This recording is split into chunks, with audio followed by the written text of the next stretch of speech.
Bien, bienvenido a la clase número 4 de la asignatura de minería sustentable. Hoy voy a colocar un par de conceptos también para que lo podamos ir revisando. Ojo, no veo respuesta todavía en el foro anterior. ¿Qué es lo que tenemos? Voy a hablar acerca de los actores en este concepto de minería sustentable y de las partes interesadas. Voy a hacer una diferenciación. En el negocio minero, cuando nosotros hablamos de actores, nos encontramos a la empresa que desarrolla el proceso minero, sea este el minero o el metalúrgico, da lo mismo, pero es la empresa que lo desarrolla. Tenemos también a sus proveedores y contratistas y tenemos a sus clientes. Tenemos que ser capaces de distinguir eso. ¿Por qué es necesario distinguirlos como a estos actores? O ser capaz de identificarlo. Porque cada uno tiene expectativas respecto a la sustentabilidad del negocio minero. Vamos a partir por el que es más evidente. La misma empresa. ¿En qué consisten estas necesidades o expectativas que pueden tener? Tiene que ver un poco con la eficiencia en el uso de los recursos que tiene disponible y también la eficacia en el cumplimiento de los estándares que pueden haber sobre medio ambiente, por mencionar un par de casos, ¿ya? Es decir, eficiencia en el uso de sus recursos y por el otro lado la eficacia en el cumplimiento de los estándares o los requisitos legales que le aplican, ¿ya? Por el otro lado tenemos otro actor que está muy metido también en esto, que son los clientes. Y en este caso, los clientes del negocio minero, al menos en Chile, podemos ser capaces de distinguir unos tres que son bastante evidentes. Uno es extranjero, que es el que nos compra todo como materia prima. Hay otro que son los poderes compradores internos, en este caso del Estado, y sería ENAMI. Y hay un tercero que podrían ser otros compradores, pero son de carácter privado, ¿ya? Entonces podríamos entenderlo de esa manera como parte de ese negocio minero. Actores. ¿Cuáles son los requerimientos que pueden tener? Evidentemente pasan por los mismos. Es decir, el uso eficiente de sus recursos, ¿ya? Como una de sus necesidades, y por el otro lado puede ser de que también tengan algunos compromisos de carácter legal. Ahora, respecto a los clientes extranjeros, esto a veces no se nota mucho, pero es es la misma complicación, la misma necesidad que tienen también, como se la pueden tener en Chile, la pueden tener en el extranjero. Aunque cuando uno mira quizás a los chinos podría sospechar de que no están así, pero, pero podríamos conversarlo y nos vamos a dar cuenta de que sí tienen bastante compromiso con el tema ambiental, sino cómo explicar la cantidad de inversiones que se han hecho en el uso de nuevas tecnologías para el acceso a la energía, sobre todo en el tema de fotovoltaico. Se ha invertido mucho dinero en China al respecto. Bueno, eso es lo que podríamos decir. Ahora, con respecto a los actores locales, que en este caso serían clientes, y podríamos decir poderes compradores como el de NAMI o cualquier otro privado, evidentemente pasan por tener las mismas complicaciones, las mismas necesidades de eficacia y de cumplimiento legal. Ahora, dicho eso, eso nos coloca en un escenario donde está muy claro y muy marcado que tenemos que hacernos cargo de los requerimientos legales que existen en Chile, cosa que vamos a hablar en una siguiente exposición. Ahora, respecto a la eficacia, entendemos que eso es parte del negocio. En la medida que utilizamos eficientemente los recursos, nuestro negocio se vuelve mucho más sostenible.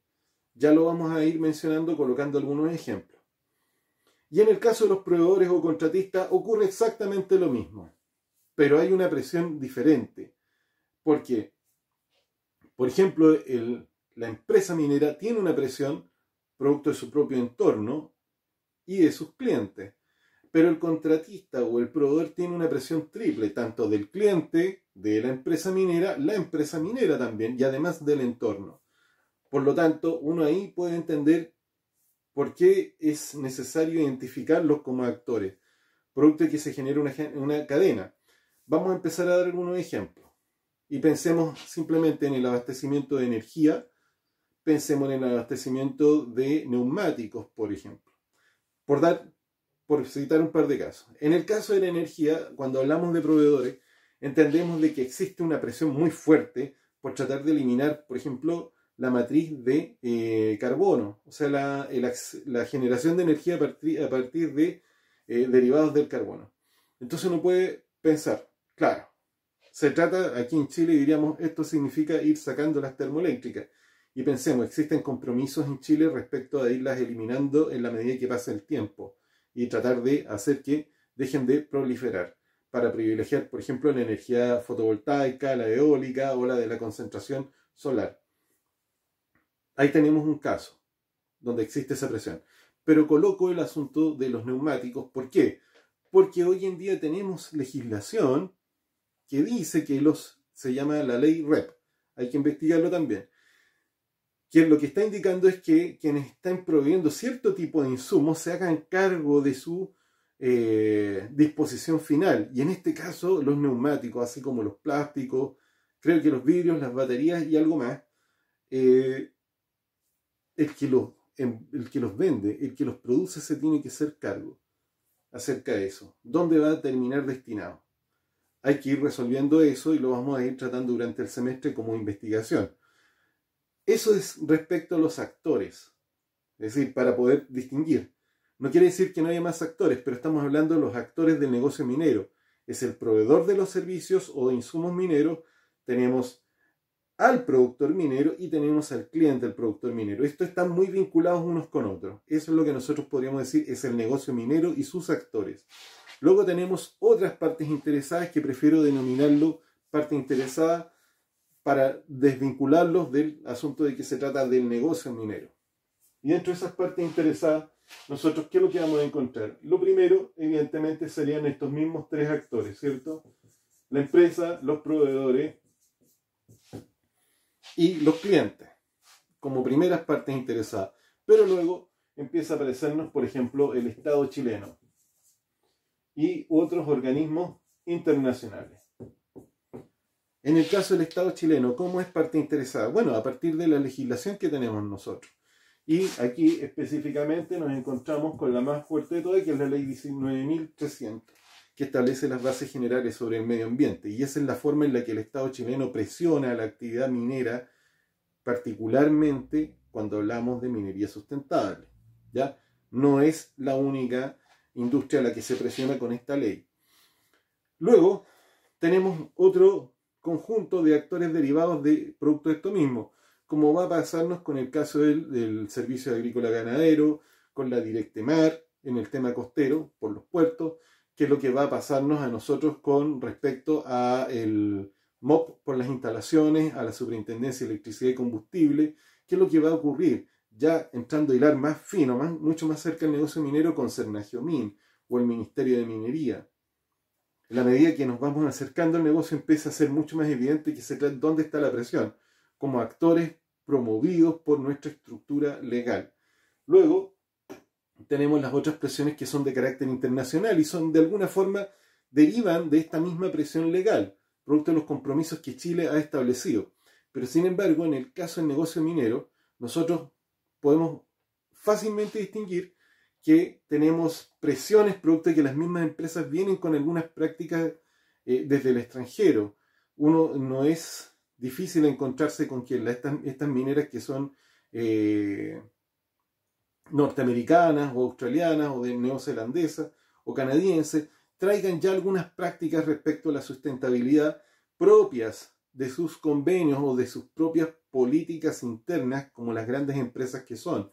Por lo tanto, uno dice, mira, existe otra vez esa presión de carácter internacional por parte de ellos mismos o a las organizaciones a las que ellos mismos suscriben muchas veces. Entonces hay que profundizar acerca de ese tipo de compromiso.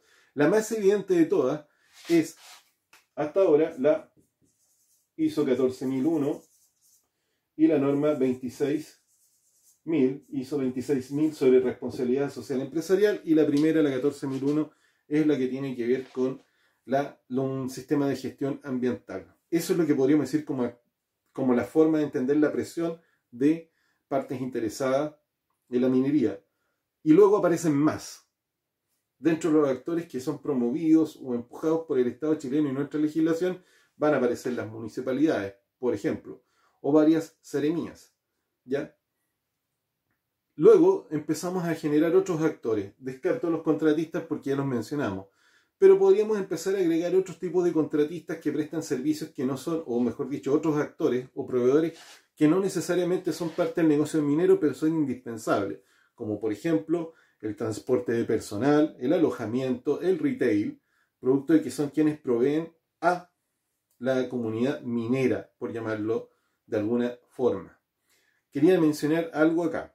Hay una historia bastante entretenida respecto a algo que contó un señor que se llama Paul Treutler en un libro que se llama Danzas de un alemán por Atacama. Esto es del siglo XIX. Y hay una escena que llama mucho la atención.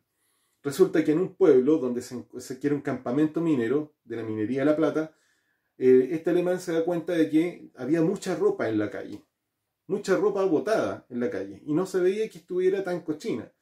¿Qué es lo que ocurría? Que se ganaba tanto dinero que los mineros se compraban ropa y se la iban cambiando todo el tiempo. Y se acumulaba, como basura se acumulaba la ropa. Pero había un problema. ¿Por qué pasaba eso? Era porque no tenían agua para lavar la ropa. Entonces el dinero que estaban ganando lo tenían que perder muchas veces en comprar mucha ropa. No tenían acceso al agua. Es decir, este asunto del problema del abastecimiento del agua no es un asunto de ahora. No es un asunto que depende de la escasez. Es un problema que se genera por estar trabajando en condiciones o en condiciones geográficas tan distintas a la vida de ciudad. Entonces, quiero colocarlo ahí como un asunto que se ha mantenido patente todo el tiempo. Luego tenemos más actores. Bueno, ¿por qué es ese actor que está ahí como un proveedor? Es porque evidentemente quienes más se beneficiaban eran los que estaban vendiendo ropa. ¿Ya? Podrían haberse beneficiado más quienes hubieran logrado un negocio trayendo agua a ese sector. Pero no es lo que cuenta el libro. Ahora, ¿qué es lo que pasa? Podríamos seguir colocando más actores, pero por supuesto, aparece la comunidad. Y cuando hablamos de la comunidad, podríamos decir la comunidad tradicional, que es decir, el ciudadano común y corriente, como nosotros, o bien pueden aparecer otros actores como son estas comunidades indígenas o algunas comunidades de personas que se pueden sentir afectadas, como son estas comunidades ecológicas que tanto empiezan a abundar hoy en día, en donde defienden algunos intereses o promueven algunos intereses particulares. También aparecen otros actores, como por ejemplo otros que no tienen mucho que ver, pero se pueden ver de alguna manera afectados con la minería. Un comentario. Muchos años atrás, cuando yo hacía una de mis prácticas en Maricunga, vi pasar a unos motociclistas, que me llamó mucho la atención que andaban haciendo motociclistas a unos 4.000 metros sobre el nivel del mar. Y lo que me decían es que andaban de turista y pasaban por ahí por la faena y nadie les ponía ningún problema. Algo que me parecía bastante raro, aunque a pesar de que se veía bastante entretenido.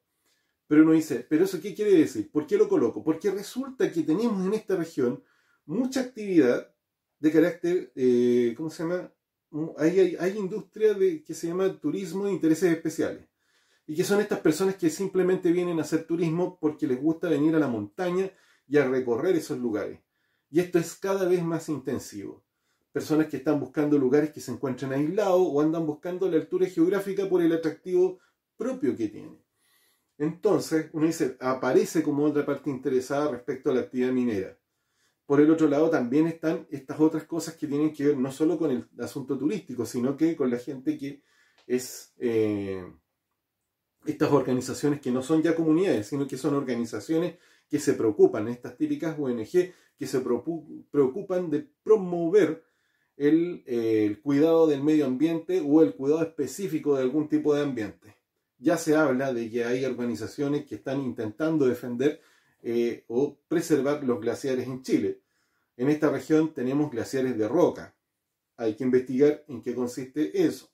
¿Ya? Yo dejo la nota acá diciendo hay que investigar, pero ya sabes, Marcelo, que te toca a ti hacer ese trabajo y contestarme en los foros. Entonces, esos serían los actores. ¿Que hay más? Claro, podríamos seguir agregando muchos más. Yo no quiero extender más allá de esto la clase. Lo que sí es que voy a dejarte una tarea en donde tienes que investigar cuáles son estos actores y tratar de identificarlos en esta región. Son muchos, pero por lo menos generarse alguna lista y ser capaz de identificar a los que son más relevantes. Bien, lo dejo hasta acá y nos estamos viendo en Teams.